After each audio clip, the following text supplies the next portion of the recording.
2:04 পর্দার পজিশন একদম ঠিক আছে তো? একদম স্যার। পজিশন নিয়ে নি। রেডি? 2:05 ইয়া।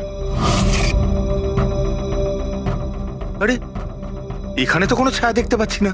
তাহলে ওখানে ছায়া কোথা থেকে এলো?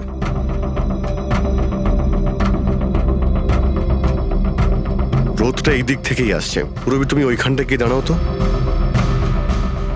ইয়া ব্যাস। হ্যাঁ, এইখানে ছায়াটা দেখা যাচ্ছে, ঠিক যেমনটা ওখানে ছিল, সেম টু সেম। আমি ঠিকই বলেছিলাম, এখানে কোনো 5 নম্বর লোক ছিল। আর সে ওখানেই দাঁড়িয়েছিল যেখানে আমি দাঁড়িয়েছিলাম। এই সেই লোকটাই হবে যে সুধীরবাবু আর তার পরিবারকে মেরেছে। আর সে আমাদের অলমোস্ট ধোকা দিয়ে দিয়েছিল যে এটা মার্ডার কাম সুইসাইড। আর ওর ছায়াই ওকে ধোকা দিয়ে দিয়েছে। কিন্তু স্যার আমরা এই ছায়ার মাধ্যমে খুনি অবধি পৌঁছবো কি করে? খুনির মেন টার্গেট ছিল সুধীর বাবু, আর সে ওই সময় ওখানেই দাঁড়িয়েছিল। নিশ্চয়ই চেনা জানাই কেউ হবে। কারেক্ট। খোঁজ নিয়ে দেখো সুধীরবাবু পার্টিতে কাদের কাদের ডেকেছিলেন।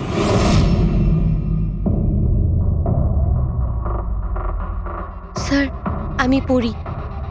তুমি সুধীরের এক্সিকিউটিভ অ্যাসিস্ট্যান্ট? হ্যাঁ স্যার আমি Jahnavi. Marketing head. Yes sir. হ্যাঁ স্যার, আমি জগন্নাথ, আমি কোম্পানির লয়ার। আর সুধীর বাবুর পার্সোনাল লয়ারও। আগে হ্যাঁ, কিন্তু আপনারা আমার কাছে কি জানতে চাইছেন? সুধীরবাবুর কোম্পানিতে প্রায় 300 লোক কাজ করতেন, কিন্তু উনি পার্টিতে শুধু আপনাদের 3 জনকেই ডাকলেন। এরকম কিসের বিশেষ সম্পর্ক ছিল আপনাদের সঙ্গে সুধীরবাবুর? স্যার আমি আগেও বলেছি যে আমি ওনার এক্সিকিউটিভ অ্যাসিস্ট্যান্ট। তো একজন এক্সিকিউটিভ অফিসারের সঙ্গে এতটা পার্সোনাল রিলেশনশিপ? স্যার আমি ওনার শুধু কাজই না, বরং ওনার পার্সোনাল লাইফও ম্যানেজ করতাম। আই মিন পার্সোনাল আর প্রফেশনাল দুটোই। আর ওই দিনও আমি পার্টি ম্যানেজ করতে গেছিলাম, সেলিব্রেট করতে না। আর উকিল বাবু আপনি? স্যার আমি আর সুধীর হলাম ছোটবেলাকার বন্ধু। ওর বার্থডে আর আমি যাব না, এটা কি করে হতে পারে? আর আপনি? আপনাকে কেন ইনভাইট করেছিল সুধীরবাবু পার্টিতে? স্যার আমাকে সুধীর স্যার না, নীল ইনভাইট করেছিল। আমি আর নীল খুব ভালো বন্ধু ছিলাম। I see. তো আপনি ওনার পুরো শিডিউল ম্যানেজ করতেন। তো এই বার্থডে পার্টির দিন কেউ কি আসার কথা ছিল? কোনো মিটিং রেখেছিলেন আপনারা? স্যার ওই দিন ব্যাংক হলিডে ছিল, তার জন্য কোনো মিটিং বা অ্যাপয়েন্টমেন্ট ছিল না।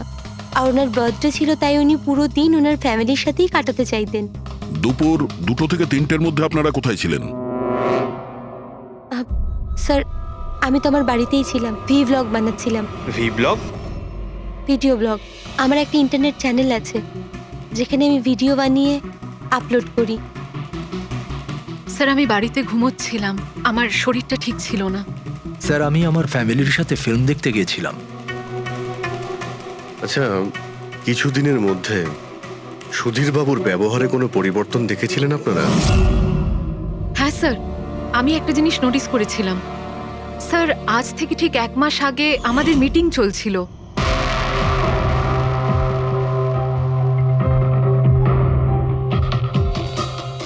স্যার কি ব্যাপার, ভেতরে এসো। ঠিক আছে তুমি যাও।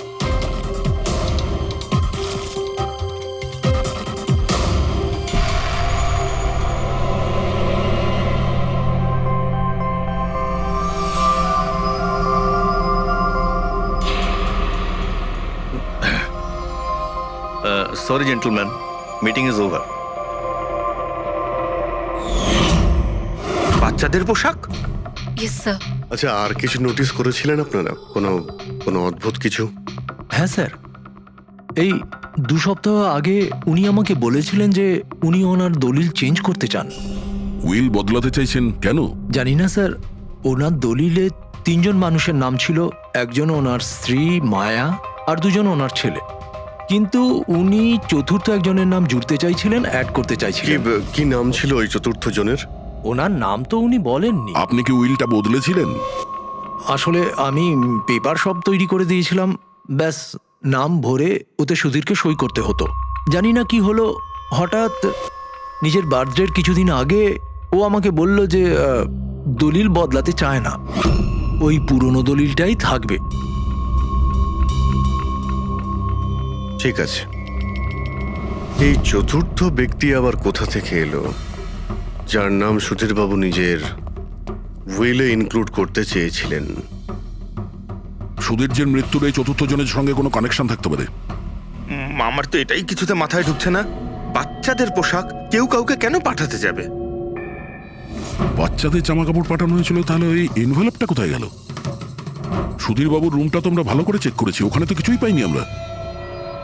বাড়িতে নয় তো অফিসে?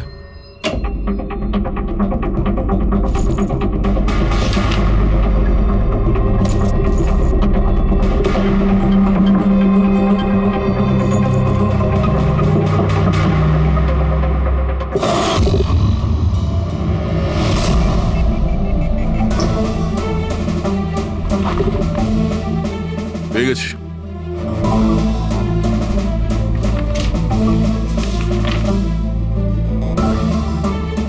আরে এতে তো দেখছি কোনো পোস্টাল স্ট্যাম্প বা যে পাঠিয়েছে তার নামই নেই। তাহলে পার্সেল এখানে পৌঁছলো কি করে? মনে হচ্ছে এই এনভেলপটা সোজা কেউ কোম্পানির পোস্ট বক্সে ঢেলে দিয়েছিল।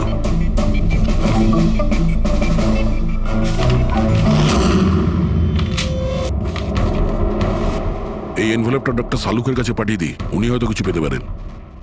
ঠিক আছে। আচ্ছা, এই জাহ্নবী বলছিল যে এই পার্সেলটা দেখে মিস্টার সুধীর একদম চমকে গিয়েছিলেন। হতে পারে কোনো পুরনো স্মৃতি জেগে উঠেছিল। আর তারপর উনি কাউকে কলও করেছিলেন হয়তো। আগের মাসের কল ডিটেলস সুধীরবাবুরটা দেখি এই এনভেলপ পাওয়ার পরে সুধীরবাবু সবার আগে কাকে ফোন করেছিলেন? সুধীরের ফোন এসেছিল অনেক বছর বাদে। কি কথা হয়েছিল আপনাদের দুজনের? খুব রেগেছিল যে আমি ওকে কেন এনভেলপটা পাঠিয়েছিলাম, কিন্তু আমি তো ওকে এনভেলপ পাঠাইনি। কিন্তু কোনো কারণ তো ছিল যাতে সুধীরবাবু আপনাকে সন্দেহ করেন। হ্যাঁ নিশ্চয়ই, ওই এনভেলপে বাচ্চার জামা ছিল। ওর মনে হয়েছিল ওটা সেই জামাটাই যেটা আমি আর সুধীর আমাদের সন্তানের জন্য কিনেছিলাম। আমাদের বাচ্চার জন্য? আমার আর সুধীরের সন্তান। 30 বছর আগে আমি আরকে ওয়েবস কোম্পানিতে অ্যাকাউন্ট ডিপার্টমেন্টে কাজ করতাম। সুধীরের বাবা সেটার মালিক ছিল। ওখানেই সুধীর আর আমার সম্পর্ক হয়েছিল। আর কিছু বোঝার আগেই আমি বুঝতে পারি যে আমি সুধীরের সন্তানের মা হতে চলেছি। তো আপনাদের দুজনের বিয়ে হয়নি? না, হয়নি। সুধীর তো কথা দিয়েছিল, কিন্তু ওর প্যারেন্টস রাজি হয়নি, কারণ আমি ওদের স্টেটাসে ছিলাম না। ওনারা তো সুধীরের বিয়ে অনেক বড়লোক বাড়িতে আর সেম স্টেটাসে করতে চেয়েছিলেন। তারপরে ওর প্যারেন্টস আর ফ্যামিলি খুব চেষ্টা করেছিল ওকে, আমাকে, এমনকি আমার ফ্যামিলিকেও বোঝানোর জন্য যে আমি বাচ্চাটাকে নষ্ট করে দিই। আমিও ঠিক করেছিলাম যে যাই হয়ে যাক আমি আমার সন্তানকে জন্ম দেবই। 15ই মার্চ 1990 সালে আমার সন্তান এই পৃথিবীতে এসেছিল, কিন্তু সেই রাতেই ও মারা গিয়েছিল। যে বাচ্চাটাকে কোলে নিয়ে আদর করছিলাম, ছোট ছোট জামা কাপড় পরাচ্ছিলাম, কিচ্ছু করতে পারিনি আমি। আমি ভেবেছিলাম যে এরকম সময় তো সুধীর আমার পাশে থাকবে, আমাকে সাপোর্ট করবে, কিন্তু ও তো এর আগেই আমার সাথে কথা বলাটাও বন্ধ করে দিয়েছিল। আর ওই মাসেই ও মায়াকে বিয়েও করেছিল। তো সেই জন্যই আপনি আজ অব্দি বিয়ে করেননি আর এখানে একাই থাকেন? হ্যাঁ। সুধীরবাবু আপনার সঙ্গে যা যা করেছেন তার জন্য খুব কষ্ট হয়েছে আপনার হয়তো। খুব ঘেন্না করতেন ওকে? আমার থেকে বেশি ঘেন্নাও কে আর কেই বা করতে পারে। উনি আপনাকে আপনার অধিকার দেয়নি, আপনি সম্পত্তিতে ভাগ চাইলেন, আর যখন সম্পত্তি উনি আপনাকে দিলেন না তখন আপনি রেগে গেলেন আর মেরে দিলেন ওকে। আমি ওকে মারিনি, আর আমি ওকে কেন মারবো? আমি তো চেয়েছিলাম যে ও বেঁচে থাকুক আর সারা জীবন কষ্ট পাক। যেদিন সুধীরবাবু মারা যান সেদিন দুপুরবেলা আপনি কোথায় ছিলেন? আমি বাড়িতেই ছিলাম। আপনার কাছে কোনো উইটনেস বা প্রমাণ আছে? কোনো প্রমাণ নেই। হ্যালো, হ্যাঁ স্যার। ওকে স্যার, হ্যাঁ এখানেই আছেন, আমি বলে দিচ্ছি। হ্যাঁ, ইয়েস স্যার। স্যার সালুমকে স্যার ফরেন্সিকে ডাকছেন তাড়াতাড়ি, বলছিলেন যে কিছু দেখাতে চান। ওকে। শুনলে তো বিশ্বাসই করতে পারবে না বস। ওই এনভেলপটাকে যখন আমি ভালো করে পরীক্ষা করলাম তাতে কোনো ফিঙ্গারপ্রিন্ট তো পাইনি, কিন্তু ওই এনভেলপ থেকে আমি ডিএনএ এর জন্য স্যাম্পল পেয়ে গেছি। যে ওই চিঠিটা পাঠিয়েছে সে মনে হয় মুখ দিয়ে থুতু সাহায্যে ওটাকে সেঁটে দিয়েছে। আর এইভাবে ওই এনভেলপ থেকে আমি স্যালাইভা স্যাম্পল পেয়ে গেছি, যার থেকে ডিএনএ টেস্ট করতে পারবো। কিন্তু ডক্টর, ডিএনএ টেস্টিং এতে তো 4 থেকে 6 সপ্তাহ লাগবে। হ্যাঁ, আর আমি 5 দিনের জন্য যাচ্ছি দিল্লি এক কনফারেন্সে, কিন্তু তার আগে আমি কিছু প্রাইমারি টেস্ট করিয়ে নিয়েছি। তো স্যার আপনি এই টেস্ট থেকে কি পেলেন? এই টেস্ট থেকে আমি জানতে পেরেছি যে এটা যার ডিএনএ হোক না কেন তার ডিএনএ সুধীর বাবুর ডিএনএ এর সঙ্গে ম্যাচ করছে। কি? তার মানে এই যে তার মানে হচ্ছে এইটা যে এই চিঠিটা পাঠিয়েছে সেটা সুধীর বাবুর কোনো রক্তের সম্পর্কের লোক। তার মানে সুধীরেরই নিজের কেউ সুধীরকে ব্ল্যাকমেল করছে, কিন্তু কে কে হতে পারে? স্যার, অদিতির পেটে যে বাচ্চাটা ছিল সেটা তো মরা অবস্থায় জন্মেছিল। হ্যাঁ, আর রইল বাকি সুধীর বাবুর 2 ছেলে নীল আর রিতেশ। ওরা দুজন আবার সুধীর বাবু আর অদিতির গোপন রহস্যটা জেনে ফেলেনি তো? হতে পারে তার জন্যই ব্ল্যাকমেল করছিলেন, বাচ্চাগুলোর পোশাক পাঠিয়ে। আচ্ছা স্যার, ওই যে বাচ্চাদের পোশাক পেয়েছিলাম ওগুলো কি সত্যি পুরনো নাকি ময়লা টয়লা করে পুরনো দেখানোর চেষ্টা করা হয়েছে? আমি ওগুলোকে স্পেশালাইজড ল্যাবে পাঠিয়ে দিয়েছি চেক করার জন্য, তাড়াতাড়ি জানা যাবে। আচ্ছা, পুরবি সুধীর বাবুর ছেলের ব্যাপারে কি জানতে পেরেছো? কি করতো? স্যার 1 বছর আগে সুধীর বাবু নিজের কোম্পানিতে নিজের ছেলেদেরকেই বোর্ড মেম্বার বানিয়েছিলেন, আর তারপর থেকেই কোম্পানি লসে যেতে শুরু করলো।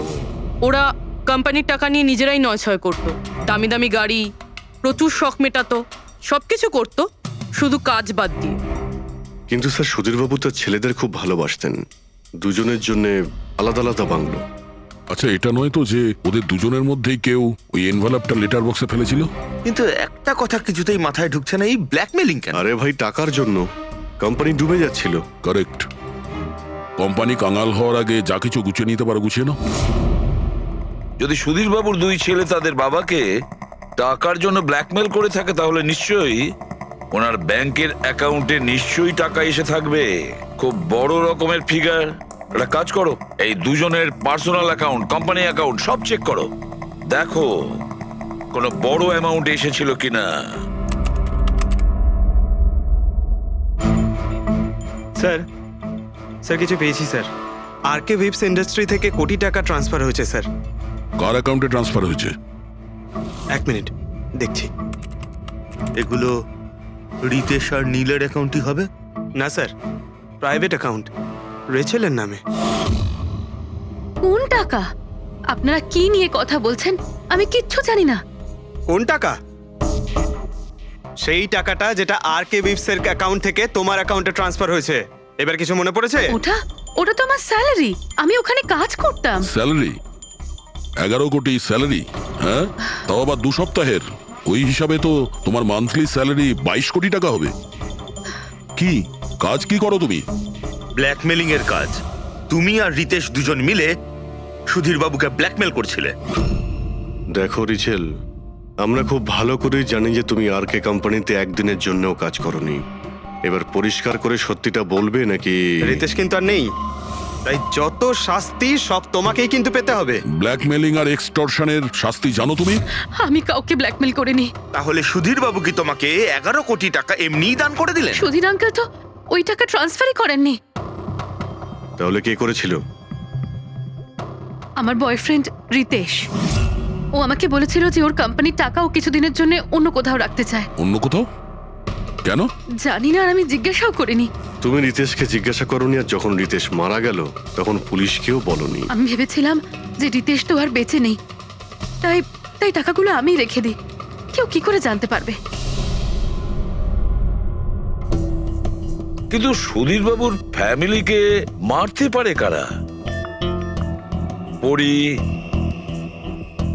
পরি তো ভিডিও বানাচ্ছিল, আর জাহ্নবী অসুস্থ ছিল, আর জগন্নাথ নিজের ফ্যামিলির সঙ্গে ফিল্ম দেখছিল। কিন্তু অদিতির ব্যাপারে আমি কিছুই বুঝতে পারছি না। কিন্তু কে হতে পারে যে সুধীর বাবুকে এনভেলপ পাঠায়, ওই প্যাকেটটা পাঠায়? সে কে? ওর নামটা সুধীর বাবু উইলে লিখতে চেয়েছিলেন, কিন্তু লেখেননি। সে কে?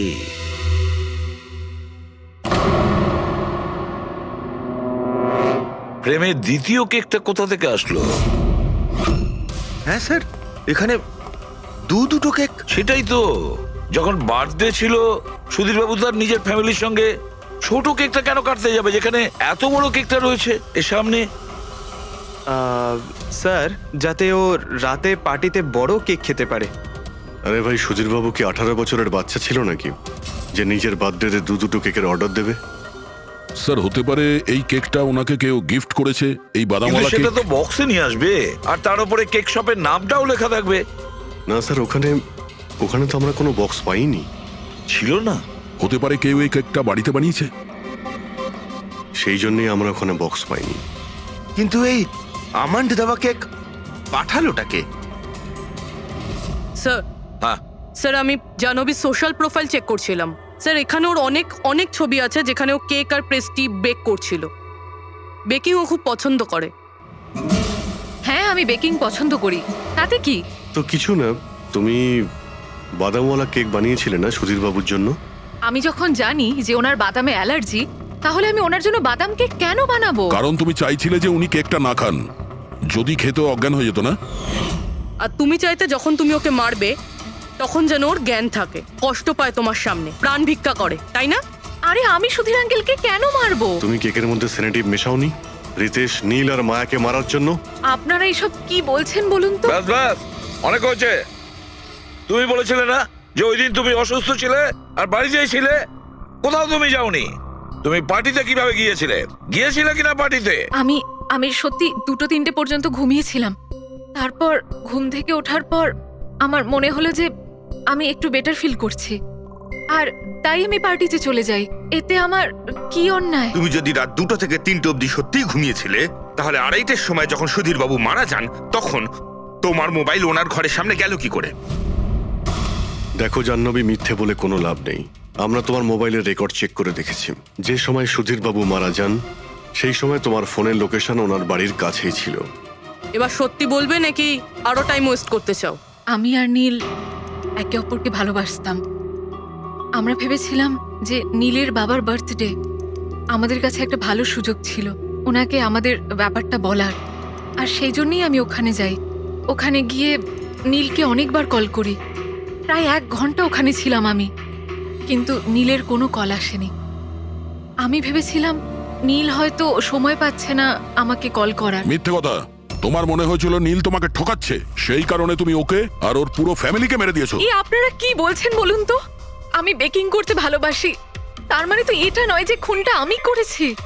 ইন্টারনেটে রেসিপি দেখে তো যে কেউ কেক বানিয়ে ফেলতে পারে। কেক বানানো কি এমন কঠিন কাজ? আর রিতেশের গার্লফ্রেন্ড রেচেল, ও তো বেকিং করে।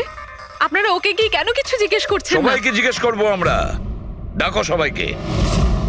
ভীষণ ইন্টারেস্টিং কেস এটা।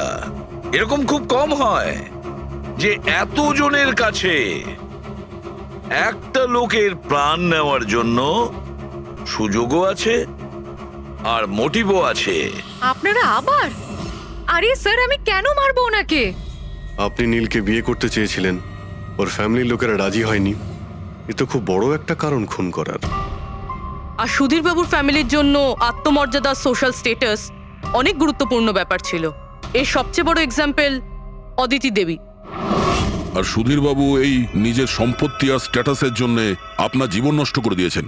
তাহলে আপনার থেকে বেশি ঘৃণা আর কে করতে পারে? আমার কাছে পয়সার কোনো মূল্য নেই, আর না কোনো বিষয়ে রিগ্রেট। আফসোস তো তোমার হওয়ার কথা রাচেল। এখানে তো 5,000 টাকার জন্য মানুষকে খুন করে, আর তুমি তো বসে বসে 11 কোটি টাকা পেয়েছো। আর আপনি? আপনার হাতে তো সুধীর বাবু তার লাইফের রিমোট কন্ট্রোল দিয়ে দিয়েছিল। আপনি সবই জানতেন ওনার ব্যাপারে। এটাও জানতেন যে উনি ওনার গানটা কোথায় রাখেন। দেখুন, আপনাদের যা ইচ্ছে বলতে পারেন। আমি আপনাকে আগেও বলেছিলাম যে আমি সেদিন ঘরে ভিডিও ব্লগ বানাচ্ছিলাম। চাইলে আমার ফোনও চেক করতে পারেন। হ্যাঁ হ্যাঁ, নিশ্চয়ই। ওই দেখি, জানা তো যাবে কিভাবে ভিডিও ব্লগ বানানো যায়।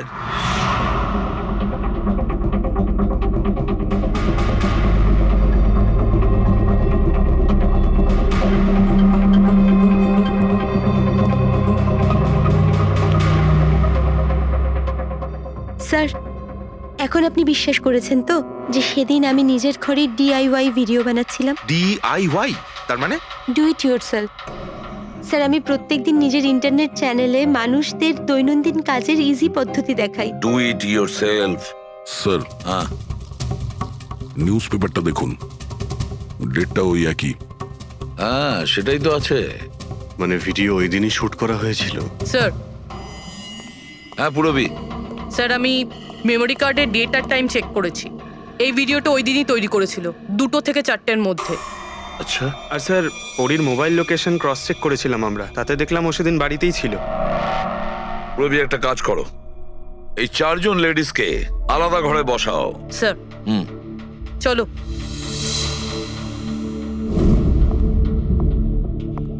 স্যার কি ভাবছেন আপনি? সমস্ত প্রমাণ তোর পক্ষেই দেখছি। এই কেসটা তো আমি অন্ধকারে ডুবে যেতে দেখছি। ঠিক একটা কথা তো পরিষ্কার, যখন অন্ধকার হয় তখন কোনো ছায়া পড়ে না, কিন্তু আমার মনে হয় এই পুরো কেসটাই ছায়ারই খেলা। সানডাইল জানো তো? সানডাইল এই জিনিসটা আসলে সূর্যের আলো কোন দিকে যায় সেই অনুযায়ী টাইমটা দেখায়। হ্যাঁ, সানডাইল এমন একটা জিনিস যেটা থেকে আমরা আকাশের সূর্যের পজিশনটা বুঝতে পারি, যেটা থেকে আমরা সময়টা আন্দাজ করতে পারি। এবার দেখো, আমাদের পৃথিবী ঘুরতে থাকে আর সেই জন্য সূর্যের অ্যাঙ্গেলটাও বদলে যায়, যেটার কারণে সানডাইলে ছায়ার পজিশনটা বদলাতে থাকে। এটা তো মাথায় ঢুকে গেছে স্যার, কিন্তু এটার এই কেসটার সাথে কি সম্পর্ক বলুন এর তো? সঙ্গে সম্পর্ক আছে ফেডরিক। পরি, এই পুরো প্রমাণগুলোই আমরা পরীর কাছ থেকে কালেক্ট করেছি। পরি সে এমন একজন কেউ পুরো এভিডেন্স গুলো ম্যানিপুলেট করতে পারে, মেমোরি কার্ডের ডেটটাও চেঞ্জ করতে পারে, পুরো এভিডেন্সেস কন্ট্রোল করতে পারে, কিন্তু সূর্যকে কন্ট্রোল পরি করতে পারে না। ভুলে যেও না যে সূর্য কোনো সময়ই ভুল সময় সে দেয় না। তার মানে পরী ভিডিওতে ডেট আর টাইম দুটোই চেঞ্জ করে দিয়েছে? হয়তো চেঞ্জ করেছে বা করেনি, কিন্তু এখন আমরা এই ছায়াকে প্রশ্ন করব যে পরি সত্যি বলেছে না মিথ্যে বলেছে। কারেক্ট, এই সেটিংটা একদম সেরকমই হয়েছে যেমন পরীর ভিডিওতে ছিল। আর রোদও সেই রকম আছে সেদিন যেরকম ছিল। শুধু পরীর জায়গায় পুরবি দাঁড়িয়ে আছে। স্যার আমরা এখানে কি করব? আগামী 6 ঘন্টা পর্যন্ত পুরবীকে এইভাবেই দাঁড়িয়ে থাকতে হবে যেভাবে ভিডিওতে পরী দাঁড়িয়েছিল। আমরা এটাই দেখতে চাই যে যদি পরী সত্যি কথা বলে তাহলে 2টো থেকে 4টের মধ্যে পুরবীর মুখে ঠিক সেই জায়গা থেকে রোদ্দুর পড়বে যেমন পরীর মুখে ছিল। আর স্যার যদি আমার ছায়া পরীর ছায়ার সাথে ম্যাচ না করে তো? তো দেখতে হবে। ক্যামেরা অন করো।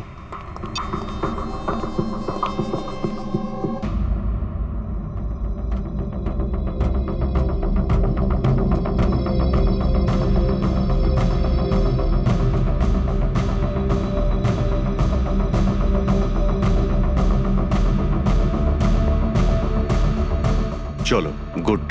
ওকে পুরবী, রিল্যাক্স। আচ্ছা কি আছে এই ভিডিওতে? আরে দেখতে দাও ভাই।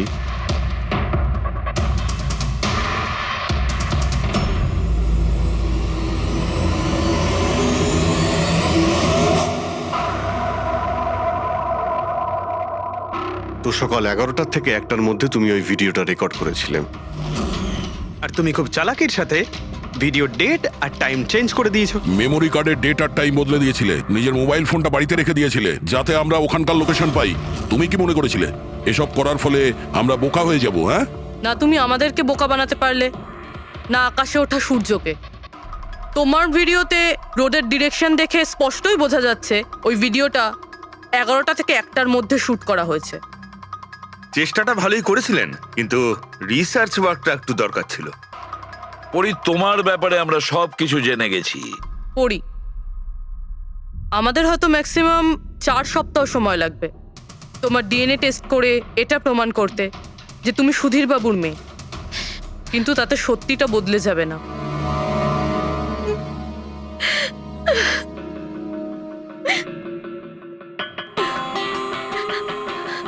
আমি ওনাকে মারতে চাইতাম না, একদমই মারতে চাইতাম না ওনাকে। আমি তো শুধু এইটুকু চাইতাম যে উনি আমাকে স্বীকার করুক। ছোট থেকে এখনো অবধি আমি অনাথ আশ্রমে বড় হয়েছি, তার জন্য একটা ফ্যামিলি চাইতাম আমি। তুমি সুধীর বাবুর ব্যাপারে জানতে পারলে কিভাবে? ওই আমার ছোটবেলার জামা কাপড়ের জন্য।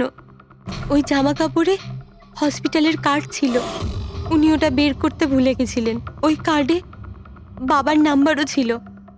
তারপর আমি বাবাকে অনেক খুঁজলাম, তখন শেষ পর্যন্ত ওনার কোম্পানির কথা জানতে পারলাম। কিন্তু তুমি ওনার কোম্পানি কেন জয়েন করলে? তুমি চাইলে সুধীর বাবুকে অন্য জায়গাতেও কথাটা বলতে পারতে যে তুমি ওনার মেয়ে। কিন্তু আগে আমি ওনার সাথে দেখা করতে চাইতাম, চিনতে চাইতাম ওনাকে। তারপর আস্তে আস্তে জানতে পারলাম যে উনি খারাপ মানুষ নন, মনের দিক থেকে খুবই বড়।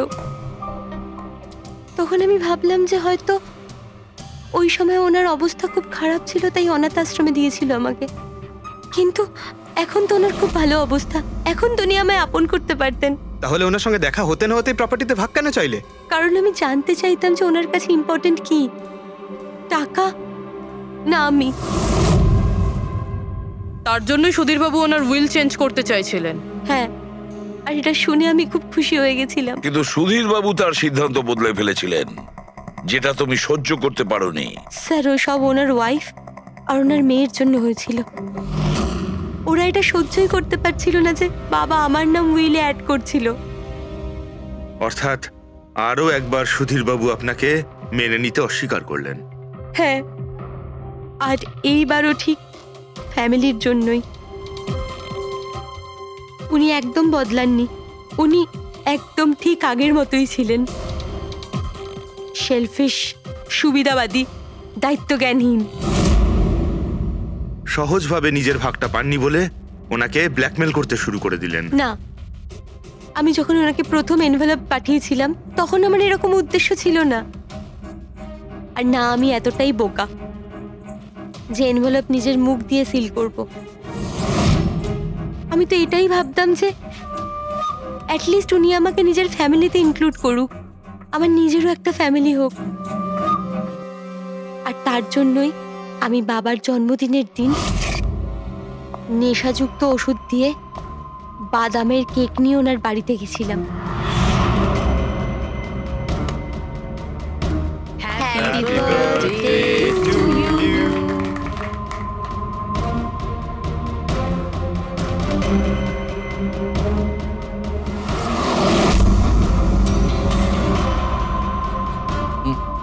আমার অ্যালার্জি আছে।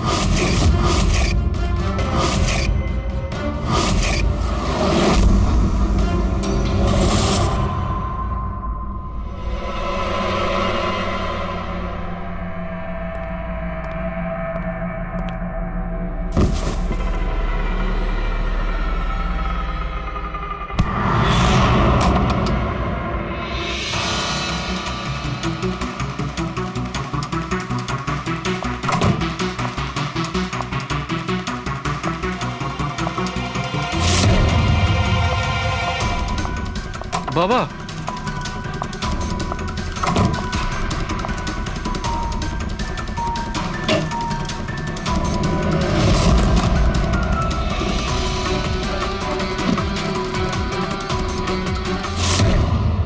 তুমি সুধীর বাবুর পুরো ফ্যামিলিকে মারতে চেয়েছিলে না? তোমার লক্ষ্য পূরণ হয়েছে। এবার তোমার সঙ্গে ওনার ফ্যামিলির লাস্ট মেম্বারও শেষ হয়ে যাবে। জেল যাওয়ার আগে আমরা তোমার সঙ্গে কারোর সঙ্গে দেখা করিয়ে দিতে চাই।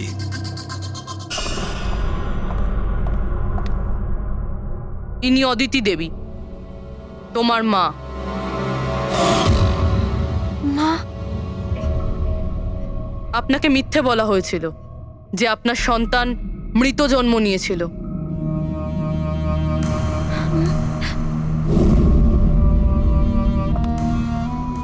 মা?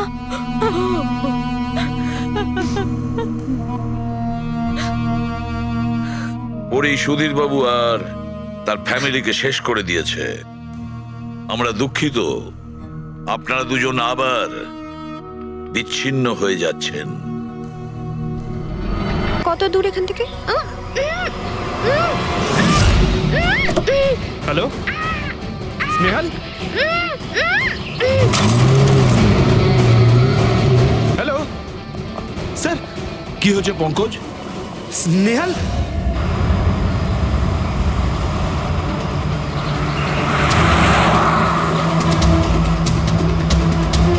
স্যার, এটা স্নেহালের গাড়ি স্যার।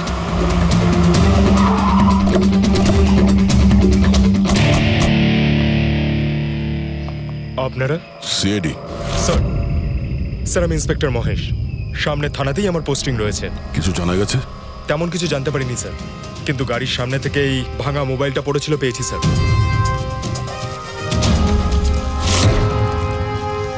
স্যার এটা স্নেহালের স্যার। এটা তো পুরোপুরি ভেঙে গেছে, মনে হচ্ছে কোনো গাড়ি চাপা দিয়ে এটাকে ভেঙে দেওয়া হয়েছে। স্যার হয়তো অপরাধী এই গাড়িটা করেই এসেছিল আর তারপরে ওকে এই গাড়িটা করেই নিয়ে গিয়েছে। স্যার এদেরকে যদি একবার হাতে পাই না, একটাকেও ছাড়বো না। আচ্ছা পঙ্কজ, স্নেহালের কারোর সঙ্গে কোনো শত্রুতা ছিল?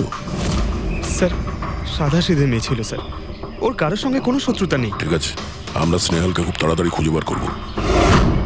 এটা স্নেহালের ব্যাগ, পার্টস,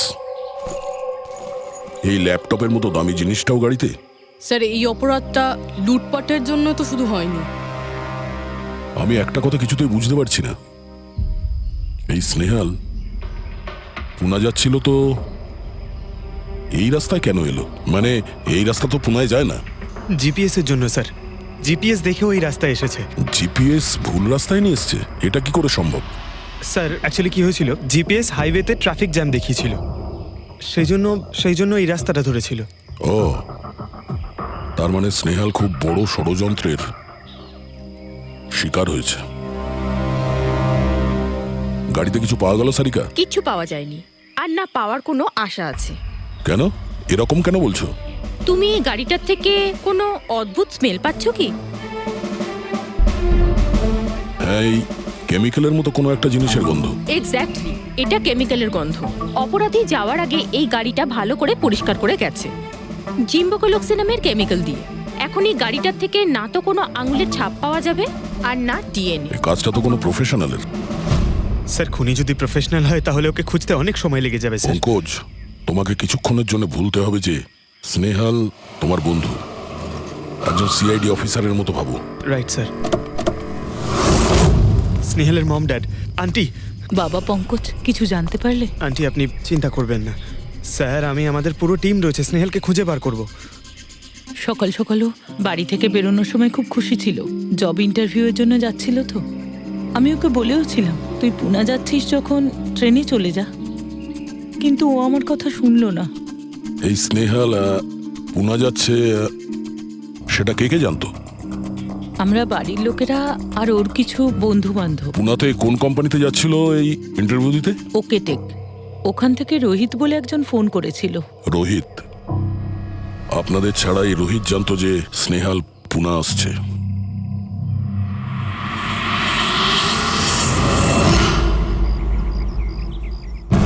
এই ইনফরমেশনটা পেয়ে গেলে স্যার আমরা অনেকটা এগিয়ে যাব। হ্যালো স্যার, আমি হলাম রোহিত, এই কোম্পানির এইচআর ম্যানেজার। রোহিত, স্নেহাল নামের একটা মেয়ে তোমার কোম্পানিতে আসার কথা ছিল না জব ইন্টারভিউ দিতে? জব ইন্টারভিউয়ের জন্য? আগে না তো। না মানে কি বলতে চাইছেন? এই ইমেলটা আপনাদের কোম্পানি থেকে পাঠিয়েছিল তো? এটা তো আমাদের কোম্পানির ইমেল অ্যাড্রেসই নয়, কেউ নকল ইমেল থেকে হয়তো এনাকে বোকা বানিয়েছে। আচ্ছা, এরকম না তো যে এখন তুমি আমাদের বোকা বানাচ্ছ? হ্যাঁ স্যার, এই দেখুন আমার কার্ড, এখানে কোম্পানির ইমেল আইডি পরিষ্কার করে লেখা আছে। যদি আপনি চান তাহলে আমি কোম্পানির বসের সাথেও আপনার দেখা করাতে পারি। আমাদের কোম্পানির সমস্ত পজিশনই ফুল আছে, আর এখানে কোনো কাজের জন্য কোনো ইন্টারভিউই চলছে না। স্যার তার মানে এই ইমেলটাও ওই অপরাধীরাই পাঠিয়েছে। অনেক বড় প্ল্যানিং করেছিল কেউ, সে যেই হোক স্নেহালের সম্পর্কে অনেক কিছু জানে। পঙ্কজ, একটু ঠান্ডা মাথায় ভেবে তারপরে বলো। স্নেহালের সঙ্গে কারোর কি কোনো শত্রুতা ছিল? না স্যার। আরে একটু ভেবে চিন্তে বলো, হয়তো ও কখনো বলেছিল কারোর সঙ্গে ঝগড়া হয়েছিল। হ্যাঁ, মনে করো। দেখো ভাই পঙ্কজ, পৃথিবীতে এমন কোনো মানুষ নেই যার কখনো না কখনো কারোর সঙ্গে মনোমালিন্য হয়নি। তবে আরে ছোটখাটো ঝগড়া হয়তো হয়েছিল কারোর সঙ্গে। স্যার ছোটখাটো ঝগড়া হয়তো ওর বন্ধুদের সঙ্গে হয়েছে স্যার, কিন্তু এমন বড় কোনো ব্যাপার হয়নি যে ওকে কেউ এভাবে তুলে নিয়ে যাবে। আর স্যার স্নেহালের বাড়িতে কোনো কিডন্যাপারের ফোন পর্যন্ত যায়নি মুক্তিপণের টাকা চেয়ে। স্যার ও মিডল ক্লাস ফ্যামিলি থেকে বিলং করে স্যার। আর স্যার কেউ যদি মুক্তিপণ দাবি করে ওরা দিতেও পারবে না। পঙ্কজ, তুমি বলছিলে যে জিপিএস ওকে ভুল রাস্তায় পাঠিয়েছিল, তাই তো? আর জিপিএস থেকে ও বুঝতে পেরেছে যে ট্রাফিক জ্যাম আছে এক্সপ্রেস ওয়েতে, তাই তো? Yes sir. কিন্তু স্যার ট্রাফিক পুলিশের লোকরা তো বললেন হাইওয়েতে কোনো জ্যামই ছিল না সেদিন। সেটাই তো, তার মানে জিপিএস ওকে ভুল ইনফরমেশন দিয়েছিল। স্যার জিপিএস ভুল ইনফরমেশন কি করে দিতে পারে স্যার? আজকাল তো প্রায় সকলেই জিপিএস ব্যবহার করে। প্রবলেম জিপিএস এ নয়, প্রবলেম হলো এটা যে আজকাল যেভাবে computer, mobile phone, laptop hack হয় সেভাবে জিপিএসও হ্যাক করা যেতে পারে। হ্যাঁ, হতেই পারে। আর অপরাধীরা যেখানে এরকম প্ল্যান করতে পারে তখন জিপিএস হ্যাক করা ওদের কাছে কোনো ব্যাপারই না।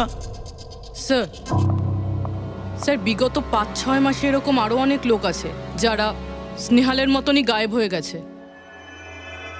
এদেরও গাড়ি থেকে কিডন্যাপ করা হয়েছে, আর সেই কেমিক্যালও ছেটানো হয়েছিল ওই গাড়িগুলোর মধ্যে যাতে প্রমাণ লোপাট করা যায়। ও মাই গড, কি হয়েছে স্যার? এখনো পর্যন্ত এদের খুঁজেই পাওয়া যায়নি।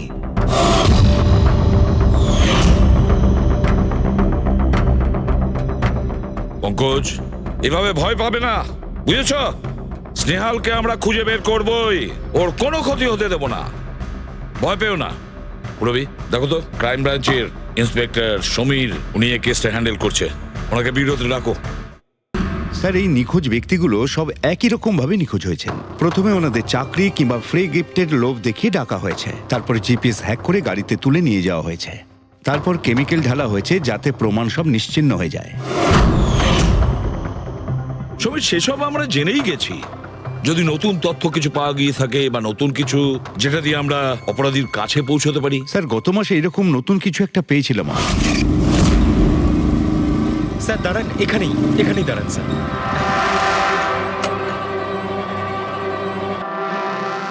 কোথায় আছে? ওই যে স্যার ওই গাছটার নিচে।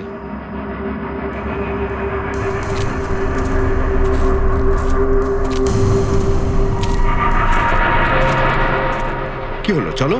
না স্যার আপনি যান। আরে ঘাবড়াচ্ছ কেন, আমি আছি তো তোমার সঙ্গে। এসো। না স্যার আমার ভয় লাগে ভীষণ। আচ্ছা জায়গাটা কোথায়? ওই যে স্যার ওইখানে গাছটার নিচে। দাও, আমাকে দাও।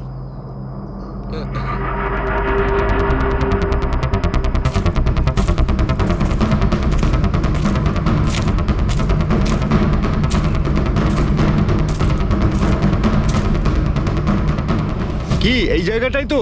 হ্যাঁ স্যার।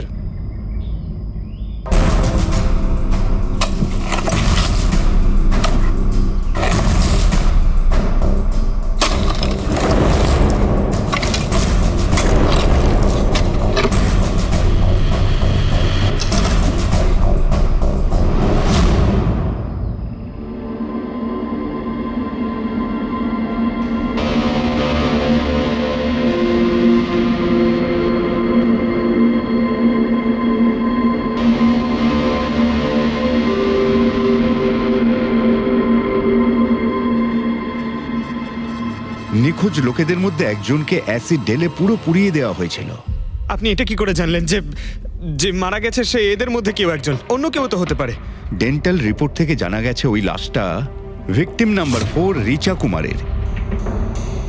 বাকি যারা নিখোঁজ হয়েছিল তাদের কি খবর? না স্যার, কারোর কোনো খোঁজ পাওয়া যায়নি। রিচার সাথে যা হয়েছে তা দেখে আমার মনে হচ্ছে না যে ওনাদের মধ্যে আদৌ কেউ আর বেঁচে আছেন। স্যার তার মানে স্যার স্নেহালও বাঁচবে না। স্নেহালকেও মেরে ফেলবে স্যার। পঙ্কজ, দেখ, নিয়ে যাও ওকে বাইরে। পঙ্কজ, স্যার হতে পারে এটা কোনো সিরিয়াল কিলারের কাজ, হয়তো। না পুরবি, আমার তো মনে হয় না এটা কোনো সিরিয়াল কিলারের কাজ, কারণ নর্মালি সিরিয়াল কিলারের একটা প্যাটার্ন আছে, প্যাটার্ন। খুন করার, কাউকে মেরে ফেলার, কিন্তু না না জানি না কেন তবুও সিরিয়াল কিলার মনে হচ্ছে না আমার। এই দেখো, সে যেই হোক এ তো যাকে তাকে মারছে, সে কোনো মেয়ে বা মহিলা হোক বা কোনো পুরুষই হোক। এই দেখো, এরা হলো সবাই স্টুডেন্ট, বয়সটাও এদের কাছে কোনো ব্যাপার না। এটা নিশ্চয়ই অন্য কোনো ব্যাপার। এই দেখো, এই নাতাশা বেচারি তো, আরে নাতাশার সঙ্গে যখন দুর্ঘটনা ঘটে তখন ওর সঙ্গে ওর বয়ফ্রেন্ডও ছিল, কুলদীপ। কুলদীপ নাম ওর। হ্যাঁ স্যার, আমি ওনাকে 3 বার জিজ্ঞাসাবাদ করেছি, তারপরে কিন্তু বিশেষ কিছু আমি জানতে পারিনি। কুলদীপ, স্যার এটা আমার ভুল। আমার সেদিন নাতাশাকে একা গাড়িতে ছেড়ে যাওয়া উচিত হয়নি। সবকিছু শুরু থেকে বলো, সব কথা ডিটেলে। স্যার, নাতাশা এমআইবি কোম্পানিতে রিসেপশনিস্টে জব করত। তখনই একদিন হঠাৎ করে কোনো বড় কোম্পানি থেকে ভালো জবের অফার এসেছিল। Sir 1 minute.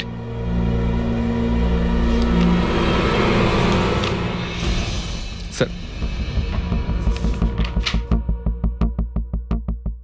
আগের চাকরিতে নাতাশার স্যালারি কত ছিল? স্যার 20,000 টাকা। আর এই চাকরিতে 1 লক্ষ টাকা স্যালারি দেওয়া হচ্ছে। তোমার খুব অদ্ভুত মনে হয়নি যে হঠাৎ কেউ এত বড় চাকরি কেন দেবে? স্যার অদ্ভুত তো লেগেছিল স্যার, কিন্তু আমরা তখন ভেবেছিলাম যে এটাই হয়তো ভাগ্যের খেলা।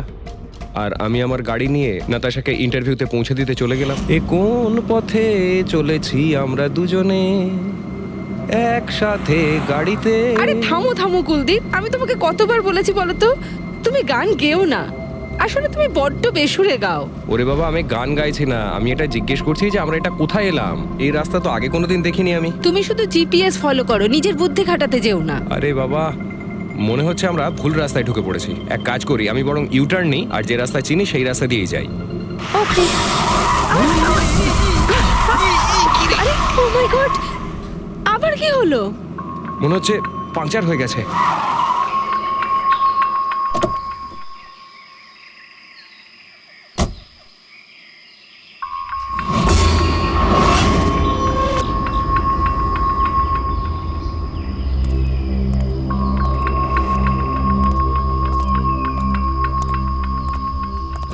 ও নো, দেখো দুটো টায়ারই পাংচার হয়ে গেছে। একটা হলে তো পাল্টানো যেত। তাহলে এবার কি করব? এখানে ট্যাক্সি, অটো কিছুই তো পাওয়া যাবে না। দাদা দাদা দাদা, 1 মিনিট 1 মিনিট। এখানে আশেপাশে কত মেকানিক পাওয়া যাবে? হ্যাঁ আছে তো, 2 কিলোমিটার সামনেই আছে। কি হয়েছে, পাঞ্চার হয়ে গেছে নাকি?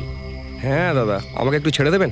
ছেড়ে দিতে পারি, কিন্তু 50 টাকা আরে লাগবে। 100 টাকা নিয়ে নেবেন, চলুন। আরে কুলদীপ, তুমি আমাকে এখানে একা রেখে যাচ্ছ? আমি যাবো আর আসবো, ঠিক আছে? আমার তোমার সাথে আসাই উচিত হয়নি। লাভ ইউ সোনা। 10 মিনিট তুমি ভেতরে বসো, বাইরে বেরোবে না। আমি যাবো আর আসবো, চলো চলো। ও আমাকে বলেও ছিল যে আমি ওকে যেন একলা ছেড়ে না যাই। যদি আমি ওর কথাটা শুনতাম গো। তারপর তুমি মেকানিককে নিয়ে ওখানে পৌঁছলে, আর ওখানে নাতাশা ছিল না? না স্যার। স্যার, ওই বাইকের লোকটা এদের সঙ্গে মিলে আছে। হতে পারে। তুমি ওই বাইকওয়ালাকে দেখেছো? কিছু মনে আছে? না স্যার, ও তো হেলমেট পরেছিল। আচ্ছা, ওই বাইকের নাম্বার মনে আছে? না স্যার, সেই সময় আমার নাতাশাকে ইন্টারভিউ পৌঁছে দেবার তাড়া ছিল, তাই খেয়াল করিনি। আচ্ছা, এই নাতাশা কোনো ডায়েরি টায়েরি কিছু লিখতো? আমি বলতে চাইছি যে সারাদিন কি করেছে, কিংবা মিটিং শিডিউলস। ডায়েরি তো নেই, কিন্তু হ্যাঁ ল্যাপটপ আছে, যাতে ও নিজের জরুরি বিষয়গুলো লিখে রাখতো। দেখান। একটু খোলো এটাকে। পাসওয়ার্ড 20/04/1987। এটা নাতাশা? আগে হ্যাঁ স্যার। এই দুর্ঘটনা ঘটেছিল 6 মার্চ। দেখো তো দুর্ঘটনার আগেও কোথায় গেছিল। ওর শিডিউলটা চেক করো।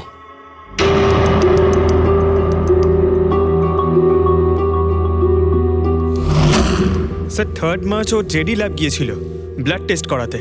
হ্যাঁ তো স্যার 1 সপ্তাহ আগে স্নেহালও ওখানে গিয়েছিল জেডি ল্যাবে। কি বোরিং ফিল্ম দেখালে তুমি আমাকে, জানো মাথা ধরে গেল।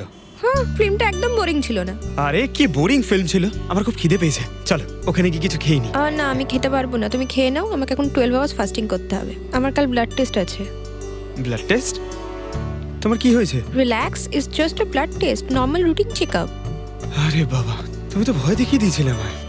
আচ্ছা, ব্লাড টেস্টে ভয় পেয়ে গেলে, আর যদি আমার কিছু হয়ে যায় তখন কি করবে? তখন অন্য কেউ চলে আসবে। কি?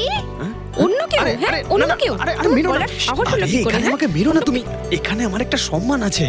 I love you, I love you, I love you. আরে তোমার কিছু হতেই দেব না। স্যার, হ্যাঁ যা সন্দেহ করেছিলাম তাই হলো। সব ভিকটিমই গায়েব হয়ে যাওয়ার ঠিক আগে ব্লাড টেস্ট করিয়েছিল ওই জেডি ল্যাব থেকে। জেডি ল্যাব থেকে?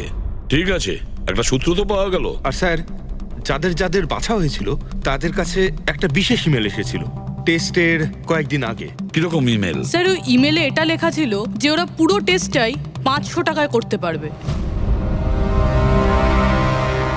স্যার, এরকম ইমেল তো স্নেহালের কাছেও এসেছিল। 500 টাকায় তো আজকাল একটা টেস্ট করানোও সম্ভব নয়। বস একটু দেখি কি কি আছে। হ্যাঁ, দেখো একবার।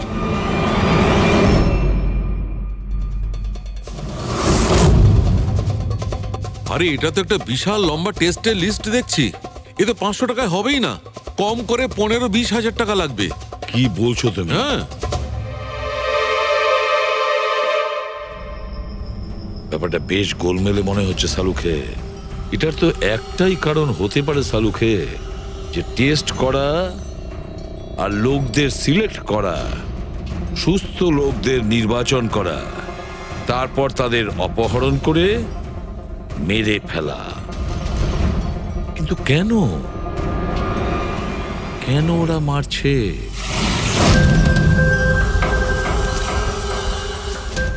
স্যার, আপনাদের নিশ্চয়ই কোনো ভুল হচ্ছে।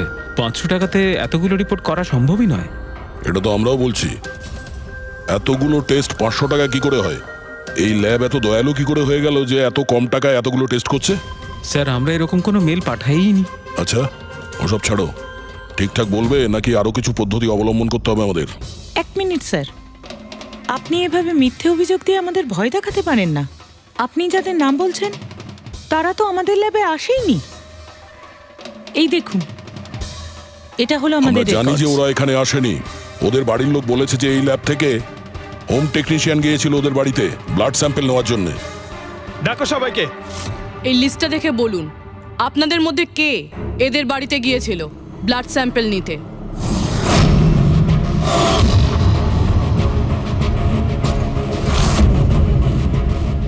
আমি যাইনি স্যার। আমি যাইনি স্যার। আমিও জানি স্যার। কেউ যায়নি? তাহলে ব্লাড স্যাম্পল নিজে থেকেই ওদের ঘর থেকে উড়ে এখানে চলে এলো? হ্যাঁ, এই ফিস করাটা বন্ধ করুন। জোরে বলুন, নাকি সিআইডি ব্যুরোতে গিয়ে কথা বলবো? স্যার, অ্যাকচুয়ালি আপনারা ঠিকই বলেছেন। আমরা ভিকটিমদের বাড়ি যাইনি, বরং ওরা এখানে এসেছিলেন টেস্ট করাতে। কিন্তু সেই দিন নয় যেদিন আপনি বলছেন। এই দেখুন, কয়েক মাস আগে এসেছিলেন ব্লাড টেস্ট করাতে, ওইসব রিপোর্টস করাতে নয়। অর্ধেক সত্য তো তুমি বলে দিয়েছো, এবার পুরোটাই বলে দাও। কি করেছো তোমরা এদের সাথে? বলছি তো আমরা কিচ্ছু করিনি। নিশ্চয়ই কেউ আমাদের নাম নিয়ে নকল ইমেল পাঠিয়েছে। কিন্তু ওই নকল ইমেল পাঠানো লোকেরা কি করে জানলো যে তোমার ল্যাবে কোন কোন পেশেন্ট এসছে ব্লাড টেস্ট করানোর জন্য? তার মানে কেউ তো আছে এই ল্যাবে যে ওই অপরাধীদের এই ডিটেল দিচ্ছিল। কে? আচ্ছা, একটা কথা বলুন, যতগুলো লোক নিখোঁজ হয়েছে তাদের সবার যে ব্লাড রিপোর্ট এসছে তার কোনো কমন ব্যাপার আছে? কোনো কমন একই রকম রোগ কিংবা ব্লাড গ্রুপ এক? না স্যার, কিছুই কমন ছিল না। সবার ব্লাড গ্রুপ একদম আলাদা আলাদা ছিল। কোনো অসুখও ছিল না। মানে সবার রিপোর্টই ঠিক ছিল? পুরবী, পঙ্কজ, এদের সবাইকে গাড়িতে বসাও, ব্যুরো নিয়ে চলো এদের। কিন্তু আমি তো কিছুই করিনি স্যার। আমি একদম সত্যি বলছি স্যার, আমি সম্পূর্ণ নিরপরাধ। স্যার, আমিও তো কিছু করিনি।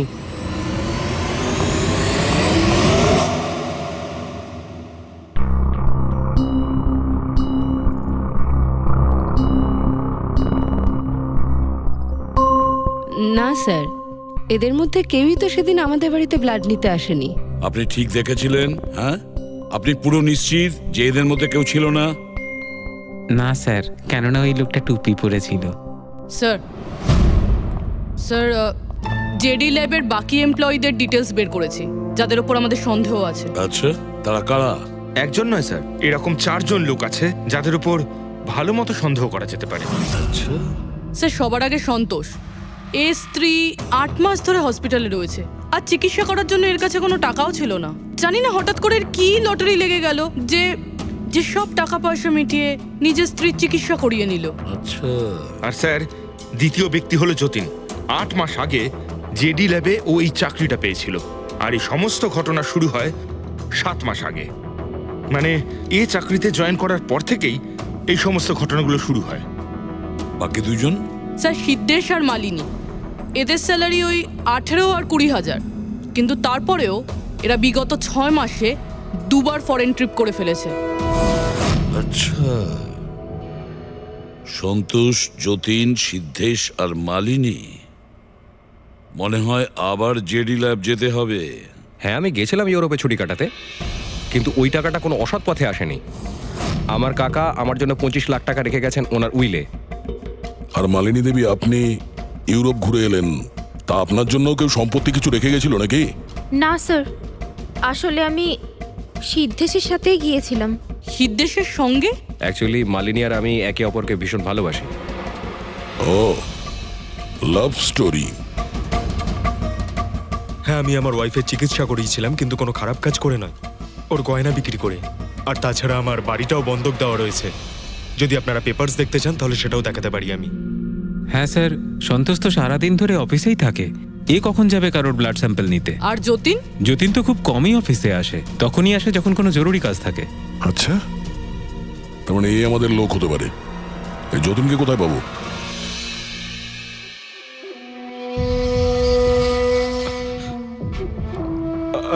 আমি কথা দিচ্ছি স্যার, কাউকে কিচ্ছু বলবো না, আমি কিচ্ছু বলবো না কাউকে। এই শপথ বাক্য সিনেমাতেই ভালো লাগে, বুঝেছো?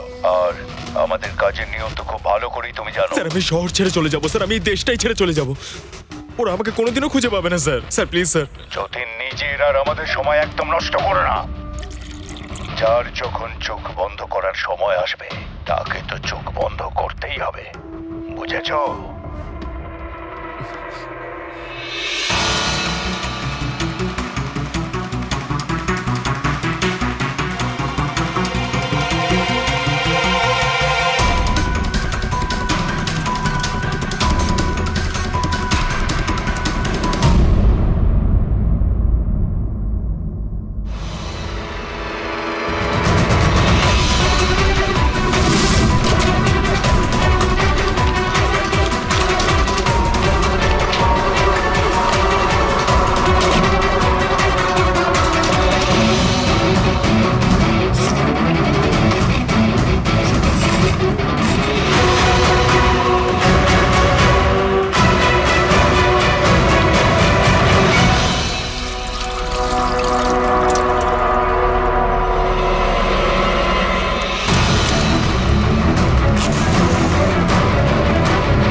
যতীন, স্যার, ধোঁয়া বেরোচ্ছে স্যার। স্যার, স্যার ভেতরে কিছু পড়ছে স্যার। যতীন, যতীন, ও নো, যতীন, ও নো, যতীন, কি হয়েছে? তুমি ঠিক আছো? কে করেছে এরকম? কার জন্য কাজ করো তুমি, বলো?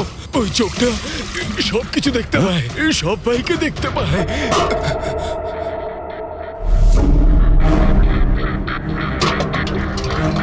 কি? যতীন,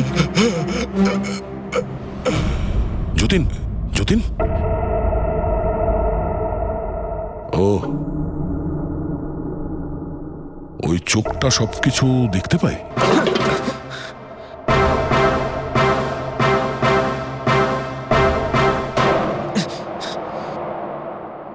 স্যার,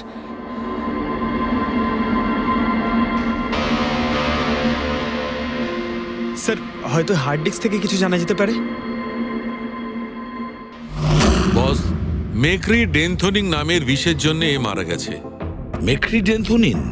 আরে এটা তো সেই বিষটা না যেটা কারো শরীরে প্রবেশ করার মাত্র 5 মিনিটের মধ্যে লোকটা মারা যায়? হ্যাঁ স্যার, খুবই মারাত্মক বিষ। আর এই বিষটা খুবই গোপনভাবে লুকিয়ে রাখা হয়েছিল এর এই আংটিটার মধ্যে বস, এইটাতে, এই আংটিতে লুকিয়ে রাখা হয়েছিল। এই দেখো,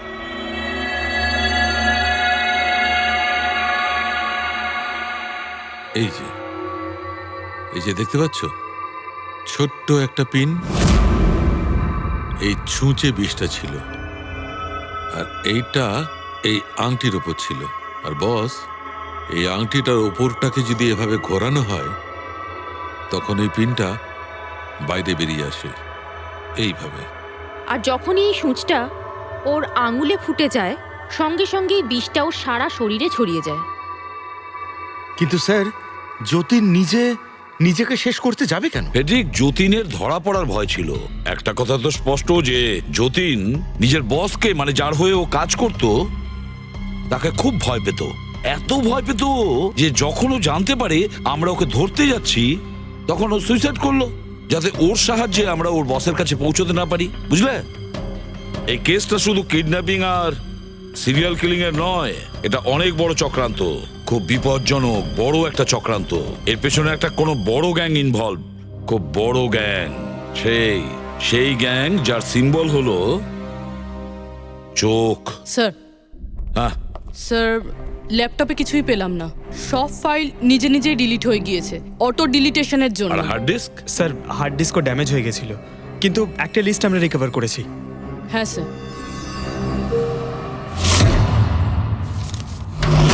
আরে, এতে 100-রও বেশি নাম রয়েছে। স্যার, স্নেহালের সঙ্গে আরো যারা উধাও হয়েছিল সবার নাম এই লিস্টে আছে, কিন্তু স্যার কারোর তো কোনো রোগ নেই। নিশ্চয়ই এই লিস্ট যতীন ওই জেডি ল্যাব থেকে চুরি করে ওর বসকে দিয়ে দিয়েছে। কিন্তু কে হতে পারে এই লিস্টের মধ্যে যার মৃত্যুর নাম্বার এসে গেছে? কে হতে পারে? একটা কাজ করো, এই লিস্টে যতজন আছে, যতজনের নাম আছে, প্রত্যেককে ফোন করো, সতর্ক করো তাদের, ওদেরকে জানাও যে ওদের প্রাণের ঝুঁকি আছে।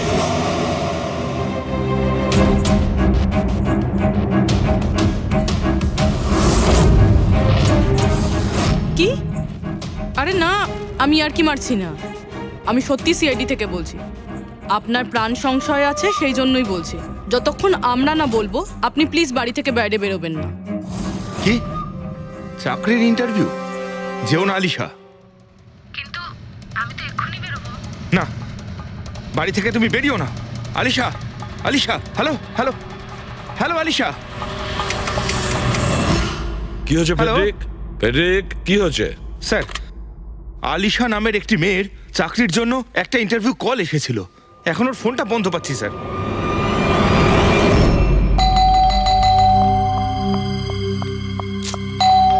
ওহো, এখন আবার কে এলো?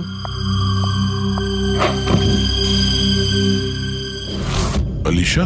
হ্যাঁ, আপনারা? সিআইডি। ও মাই গড, মানে আমি যে মডেলিং এর অফারটা পেয়েছি সেটা ভুয়ো? ওই লোকগুলো আমাকে কিডন্যাপ করতে চায়? হ্যাঁ, কিন্তু এখন আর ঘাবড়ানোর কোনো প্রয়োজন নেই। আলিশা এখন ইন্টারভিউর জন্য যাবেও, আর ওর কিছু হবেও না। না স্যার, আমি ইন্টারভিউ দিতে যাব না স্যার, আমার খুব ভয় করছে। তুমি যাবে না, অন্য কেউ যাবে, আলিশা সেজে।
এক্সকিউজ মি, অ্যাকচুয়ালি আমি রাস্তা হারিয়ে ফেলেছি, ওই জিপিএস এ কিছু প্রবলেম হয়েছে, তো একটু হেল্প করতে পারবেন? আপনি কোথায় যেতে চান ম্যাডাম? আমার এই সামনেই, আমি এখনই বলছি।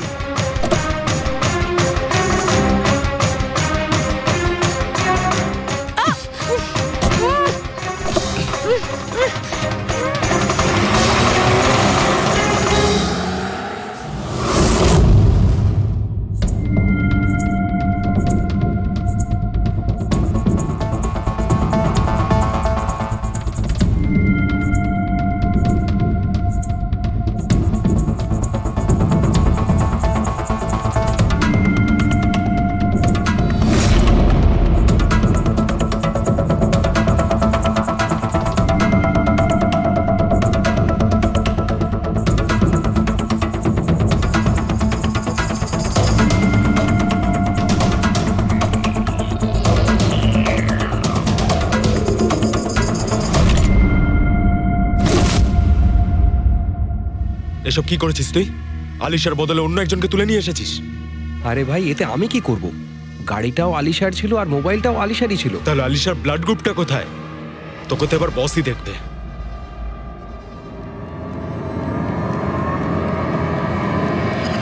হ্যালো বিউটিফুল, হ্যালো বিউটিফুল, আমাকে খুঁজছিলে নাকি? নাও, এসে গেছি আমি তোমার কাছে।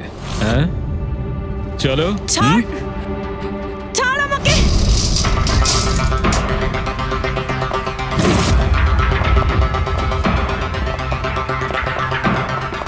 পালানোর চেষ্টা, বিউটি উইথ ব্রেনস।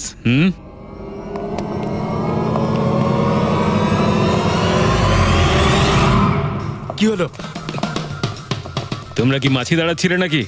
ভাগ্যিস আমি সময় মতো এসে গেছিলাম। তল্লাশি নাও এর ভালো করে।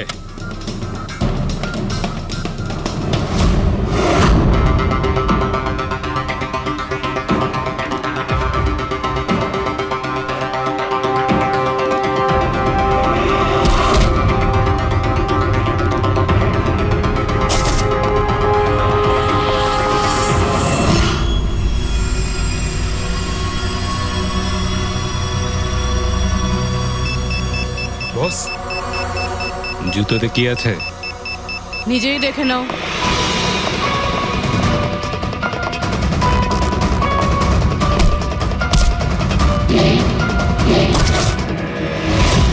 পা থেকে খোলো। খোল। কত টাইম লাগাস রে তোরা? হ্যাঁ,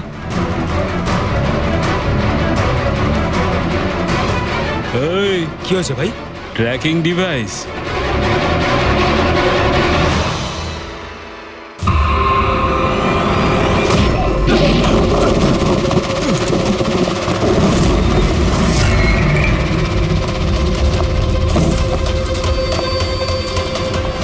তোরা ঠিক করে চেক করিসনি নাকি? আর তুই হিরোইন, কে রে তুই? তোদের কাল। আচ্ছা, সিআইডি। ও পালাও!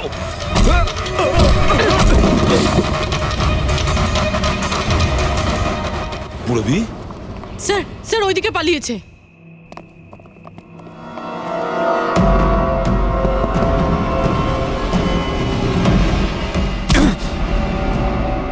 স্নেহাল, এসো তাড়াতাড়ি বেরো। কেউ আছে? বেরিয়ে এসো, তাড়াতাড়ি এসো। আসুন, বাইরে আসুন, আসুন তাড়াতাড়ি। এইদিকে, সামলে সামলে।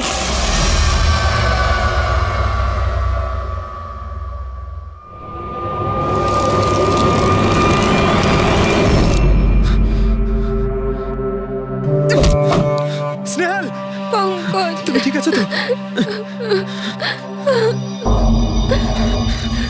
ভেবেছিলাম আমি আর এখান থেকে কোনোদিন বেরোতে পারবো না। তুমি যেখানেই থাকতে আমি তোমায় ঠিক খুঁজে বার করতাম। তুমি আমাকে এত ভালোবাসো? আরে তোমাকে খুঁজতে গিয়ে আমার 10 কিলো ওজন কমে গেছে, পাগল। চলো চলো, তাড়াতাড়ি চলো।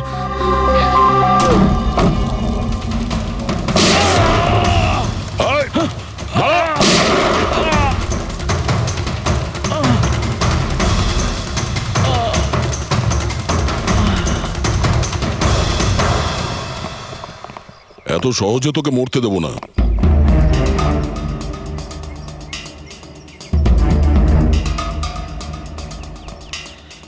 বল, এখানে কি হচ্ছিল? কার কথা এসব কাজ করছিলি তুই? আমরা যাদের জন্য কাজ করি না, তোমরা ওদের ব্যাপারে কিচ্ছু জানতে পারবে না। ওদের চোখ তোমাদের দেখতে পাবে, কিন্তু তোমরা ওদের কখনো দেখতে পাবে না। আমরা দেখতে পাবো না? আহা। শরীরের অঙ্গ প্রত্যঙ্গের জন্য লিভার, কিডনি, আসলে ব্যাপারটা হলো আজকাল সব জিনিস ট্রান্সপ্লান্ট হয়ে যায়। তো কি মানুষের শরীরের অঙ্গ প্রত্যঙ্গ স্মাগলিং এর এত বড় চক্র চলছে? হ্যাঁ, জেডি ল্যাবের মতো এরকম অনেক ল্যাব আছে যেখান থেকে আমরা লোকেদের ডাটাবেস চুরি করি আর ওদের মধ্যে থেকে সুস্থ লোকেদের বাছি, যাতে ওদের অর্গানস বেচে কোটি কোটি টাকা আমরা বিদেশিদের থেকে কামাতে পারি। কোন বিদেশিদের? কোন বিদেশিদের? সারা পৃথিবীর বিদেশিরা একটা স্পেশাল ওয়েবসাইটে আসে যেখানে মানুষের শরীরের আলাদা আলাদা অঙ্গ প্রত্যঙ্গের নিলাম হয়। একবার টাকা আমাদের অ্যাকাউন্টে চলে এলে আমরা ক্লায়েন্টের ব্লাড গ্রুপের লোককে খুঁজে বের করি ওই লিস্ট থেকে। তারপর ওদের 500 টাকা টেস্ট করার জন্য মেসেজ পাঠাস, যাতে এটা জানতে পারিস যে ওদের হাঁটু, লিভার কিংবা হার্ট তোদের ক্লায়েন্টের সঙ্গে ম্যাচ করছে কিনা। হ্যাঁ, একদম ঠিক। ম্যাচ হওয়ার পরে আমরা ওদের ইন্টারভিউয়ের জন্য ডাকি, ঠিক ওই রকম ভাবে যেভাবে একটা মাকড়সা একটা মাছিকে লোভের জালে ফাঁসায়। এইসব বাজে কাজ করার পরেও আবার দাঁত বার করে হাসছিস? নিজের কাজের জন্য একটুও লজ্জা বা অনুতাপ হচ্ছে না তোর? হাসি তো আমার তোমাদেরকে দেখে পাচ্ছে সিআইডি। আমাকে ধরে তোমাদের কি মনে হচ্ছে তোমরা বিরাট বড় তীর মেরে দিয়েছো? আমাদের মতো কোনো অর্গান গ্যাংকে ধরা মানে হলো ঠিক যেন সমুদ্র থেকে এক মগ জল তোলা। আচ্ছা, আগে এটা বল, আগে বল তোর বাবাকে। মারো আমাকে, আমিও এটাই চাই যে তুমি আমাকে মেরে ফেলো, কেননা আমি জ্যান্ত ধরা পড়েছি জানতে পারলে না আমার বস, আমার বন্ধু, আমার পরিবার, আমার বাড়ির লোকজন সবাইকে মেরে ফেলবে। কে তোদের বস আর কে কে শামিল আছে তোদের এই চক্রে? এর উত্তর আপনি আমার মুখ থেকে কোনোদিন শুনতে পাবেন না ACP sir.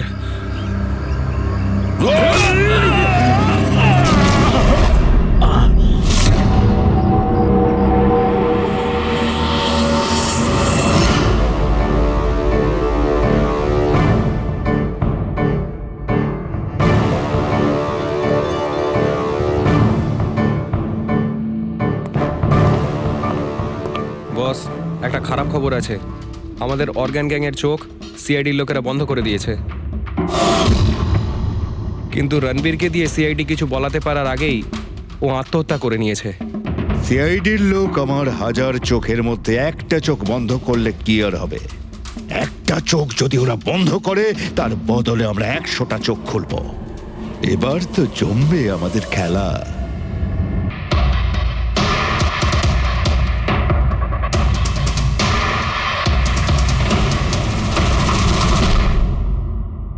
Emergency medical card. এনার আমন্ড আর শেলফিশে অ্যালার্জি আছে।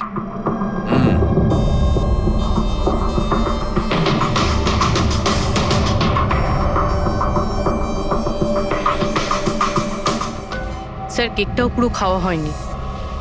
এই দেখুন, মনে হচ্ছে কেক কাটার কিছুক্ষণের মধ্যেই এরা সবাই মারা গিয়েছেন।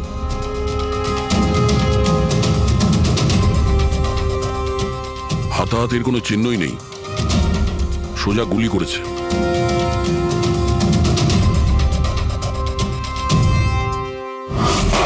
এইভাবেই গুলি চালিয়েছে।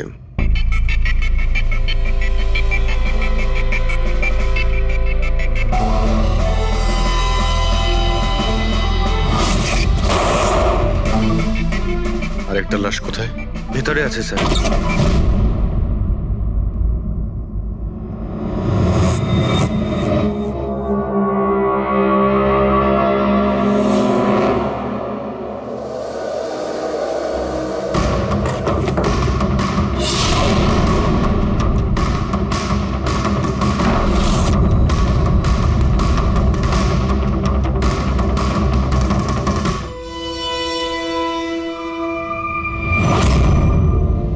গান কেস, কিন্তু এ তো পুরো খালি।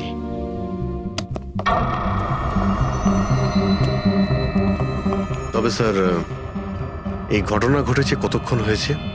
এই 4 জনের মৃত্যুই কালকে দুপুর 2টো থেকে 4টের মধ্যে হয়েছে। এরা কে কিছু জানতে পারলে? হ্যাঁ স্যার, উনি সুধীর বাবু, আর কে উইপস ইন্ডাস্ট্রির চেয়ারম্যান। ওর বড় ছেলে নীল, আর এ ওর ছোট ছেলে রিতেশ। আর ভিতরে যে আছে সে সুধীর বাবুর স্ত্রী মায়া। স্যার, নীল আর রিতেশ দুজনেই আর কে উইভস কোম্পানির বোর্ড মেম্বার ছিল, কিন্তু কোম্পানির অবস্থা খুবই খারাপ ছিল, বন্ধ হওয়ার জোগাড়। প্রচুর ধার বাকি হয়ে গেছিল, আর বাজারের ধারও মেটাতে পারছিল না, সমস্যা বেড়েই চলেছিল। তাহলে এখানে সেলিব্রেশন কি জন্য হচ্ছিল? স্যার, সুধীর বাবুর 60তম জন্মদিন ছিল। বার্থডে সেলিব্রেট করছিল? তাহলে নিশ্চয়ই আরো অনেকে এসেছিল। অফিসের কিছু লোক এসেছিল স্যার, আর ওদেরকে জিজ্ঞাসাবাদ করে ছেড়ে দিয়েছি। এরা সবাই এখানে একসাথে থাকতো কি? না না স্যার, এখানে তো শুধু সুধীরবাবু আর মায়া থাকতেন। সুধীরবাবু নীল আর রিতেশের জন্য আলাদা আলাদা বাংলো কিনে রেখেছিলেন, এরা দুজন ওখানেই থাকতো। আজকে তারা বাবার জন্মদিন পালন করতে এসেছিল। স্যার, সন্ধেবেলায় অনেক বড় একটা পার্টি হওয়ার কথা ছিল। কেক কাটার কিছুক্ষণের মধ্যেই সবাই মারা যায়। পার্টি প্ল্যান যারা করেছিল সেই টিমটা এসেছিল, কিন্তু কেউ দরজা খোলেনি দেখে চলে গিয়েছিল। বাস, আমার মনে হচ্ছে না যে কেউ বাইরে থেকে এসেছিল। যা কিছু ঘটেছে এই 4 জনের মধ্যেই ঘটেছে। কিন্তু বাড়িতে তো কোনো চাকর অবশ্যই থাকবে। আছে তো, চাকর আছে তো, কিন্তু তারা গ্রামে গেছে।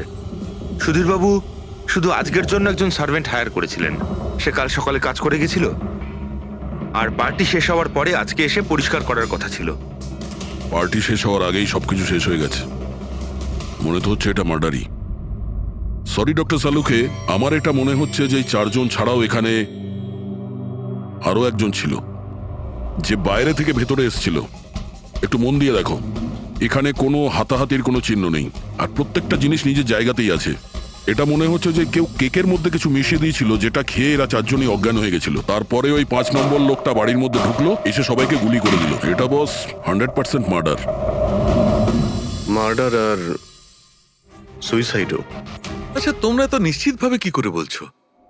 স্যার, এই দেখুন, বাকি 3টে লাশের কাছে স্ট্রাগলের কোনো চিহ্ন মাত্র নেই, শুধুমাত্র সুধীর বাবু ছাড়া। এনার পা ভাঁজ হয়ে রয়েছে, অনেকটা ব্লাডও বেরিয়েছে। আমার মনে হয় যখন ওনার গুলি লাগে তখন উনি বেঁচে ছিলেন। যদি উনিও কেক খেয়ে বাকিদের মতো অজ্ঞান হয়ে থাকতেন, তাহলে ওদের মতোই পড়ে থাকতেন। ইনি প্রথমে 3 জনকে গুলি করেন আর তারপর সুইসাইড করেন, এরকম মনে হচ্ছে। যদি এটাই হয়তো, তাহলে যে বন্দুক দিয়ে গুলি করা হয়েছিল সেটা কোথায়? সেটা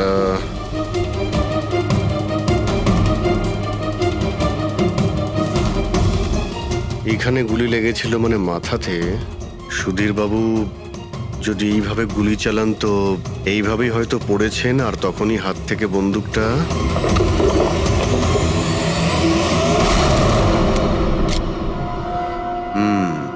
এই হলো বন্দুক। স্যার, এই দেখুন, রিতেশের ফোনটা পেলাম। স্যার, ও কেক কাটার কিছুক্ষণ পরেই নিজের সোশ্যাল পেজে এই সেলফিটা পোস্ট করেছে। বলছিলাম না, এখানে পঞ্চম ব্যক্তি থাকতেই পারে না।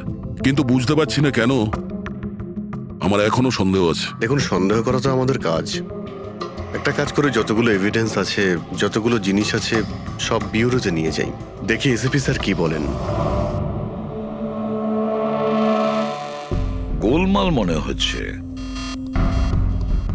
বস, আমি ওদের পেটের মধ্যে কেকের টুকরো পেয়েছি, ওই যে কেক ওরা খেয়েছিল। ওই কেকের মধ্যে সেনেটিভ মেশানো ছিল, নেশার ওষুধ। সেনেটিভ? 3 জন খেয়েছে আর অজ্ঞান হয়ে গেছে। 4 জনই? না, 3 জন। নীল, রিতেশ আর মায়া, ওদের 3 জনের পেটের মধ্যেই শুধু কেকের টুকরো পাওয়া গেছে। তার মানে সুধীর বাবু ওই কেকটা খাননি? না দয়া, সুধীর শুধু একজনই ছিল যে গুলি চলবার সময় অজ্ঞান হয়নি। কি? সুধীরবাবু নিজের জন্মদিনে এই কেক খাননি? খায়নি, কারণ ওই কেকের মধ্যে বাদাম মেশানো ছিল। কিন্তু স্যার, ওনার বাড়ির লোকের তো নিশ্চয়ই জানা আছে যে ওনার বাদাম থেকে অ্যালার্জি ছিল। এক্স্যাক্টলি। তাহলে এই কেক আনলো কেন? অদ্ভুত ব্যাপার। সুধীর বাবুর বার্থডে ছিল আর কেক ওই 3 জনে খেয়েছিল। কেক 3 জনে খেয়েছিল, কিন্তু ওখান থেকে যে বন্দুকটা পাওয়া গেছে তাতে 4টে গুলি খরচ হয়েছে, যেগুলো এদের গায়ে লেগেছে। অদ্ভুত ব্যাপার যে ওর ওপর সুধীরের আঙুলের ছাপ আছে। আর ওই বন্দুকটাও তো সুধীর বাবুর নামেই রেজিস্টার করা। তো সুধীর বাবু প্রথমে ওই 3 জনকে গুলি করে আর তারপর নিজে সুইসাইড করে, কিন্তু কেন? ঝামেলা এড়ানোর জন্য। ব্যবসা ডুবে যাচ্ছে, ধার দেনা বেড়ে যাচ্ছে, এই জন্য নিজের সঙ্গে পুরো ফ্যামিলিটাকেই মেরে ফেলে। আর কি কারণ হতে পারে? হ্যাঁ স্যার, তাই তো মনে হচ্ছে সুধীর বাবু ইচ্ছে করেই ওই বাদামওয়ালা কেক নিয়ে এসেছিল যাতে ওনাকে না খেতে হয়, আর উনি সেনেটিভ মিশিয়ে ওই কেকটা সবাইকে খাইয়ে দেন। আর অজ্ঞান হওয়ার পরে তাদের মেরে ফেলে নিজেও আত্মহত্যা করেন। রবি, ওই রিতেশ যেটা ফটো আপলোড করেছিল না নেটে, সেটা একটু খোলো তো। কটার সময় তুলেছিল এই ফটোটা? স্যার 2:05 আর আপলোড করেছিল স্যার 2:07 সালুকে একটা কথা বলো, কেক খাওয়ার কতক্ষণ পরে ওরা অজ্ঞান হয়েছিল? 20 থেকে 25 মিনিট। মানে 2:30 না 2:35? আমার মনে হয় ওরা সবাই ওই সময়ই মারা গিয়েছিল, 2:30 থেকে 3:45 মধ্যে। মানে সবকিছু ঘটেছে ওই 40 মিনিটের ভেতরেই। 1 মিনিট, ওই দেখো ওই ছায়াটা কার? ওই শ্যাডো? এই চারজন তো এখানে দাঁড়িয়েছিল, তাহলে ছায়া ওখানে গেল কি করে? সেটা ওখানে গিয়েই দেখতে হবে। এই শ্যাডোটা কার ছিল?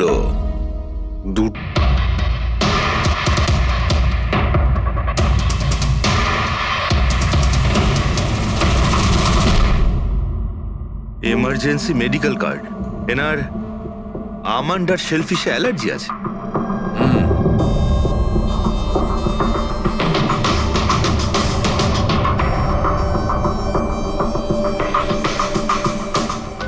স্যার কেকটাও পুরো খাওয়া হয়নি, এই দেখুন।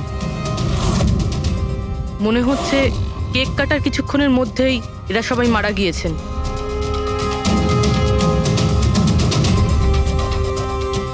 হাতাহাতির কোনো চিহ্নই নেই, সোজা গুলি করেছে।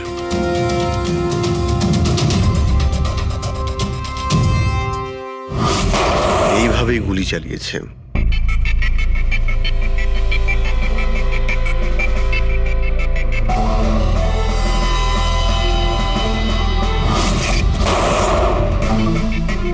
আরেকটা লাশ কোথায়?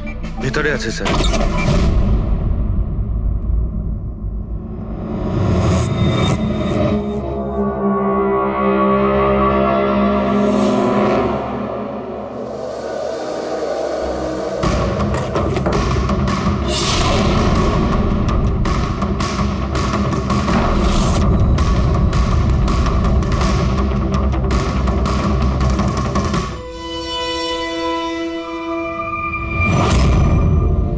গান কেস, কিন্তু এ তো পুরো খালি।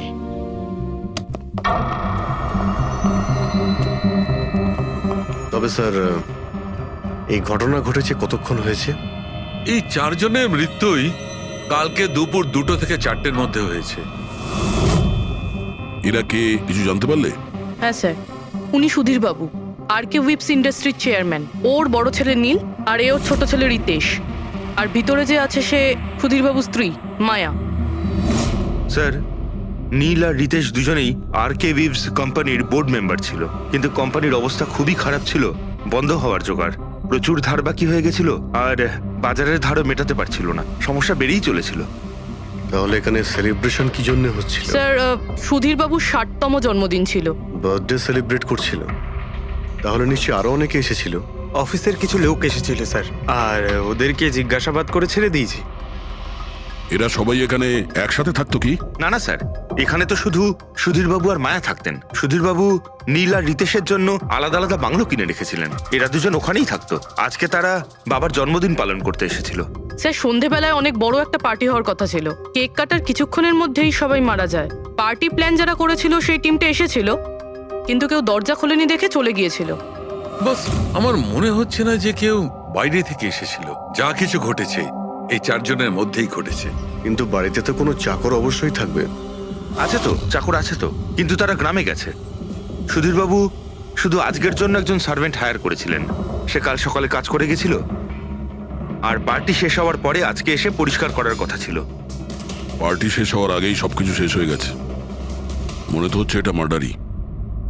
সরি ডক্টর সালুকে, আমার এটা মনে হচ্ছে যে এই 4 জন ছাড়াও এখানে আরো একজন ছিল, যে বাইরে থেকে ভেতরে এসেছিল। একটু মন দিয়ে দেখো, এখানে কোনো হাতাহাতির কোনো চিহ্ন নেই, আর প্রত্যেকটা জিনিস নিজের জায়গাতেই আছে। এটা মনে হচ্ছে যে কেউ কেকের মধ্যে কিছু মিশিয়ে দিয়েছিল, যেটা খেয়ে এরা 4 জনই অজ্ঞান হয়ে গেছিল। তারপরে ওই 5 নম্বর লোকটা বাড়ির মধ্যে ঢুকলো, এসে সবাইকে গুলি করে দিল। এটা বস 100% মার্ডার। মার্ডার আর সুইসাইডও। আচ্ছা তোমরা তো নিশ্চিতভাবে কি করে বলছো?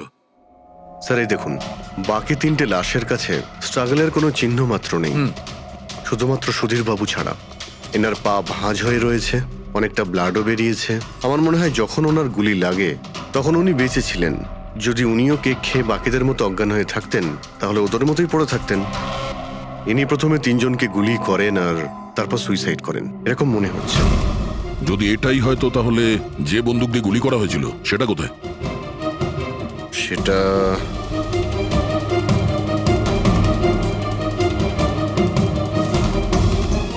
এইখানে গুলি লেগেছিল মানে মাথাতে। সুধীর বাবু যদি এইভাবে গুলি চালান তো এইভাবেই হয়তো পড়েছেন আর তখনই হাত থেকে বন্দুকটা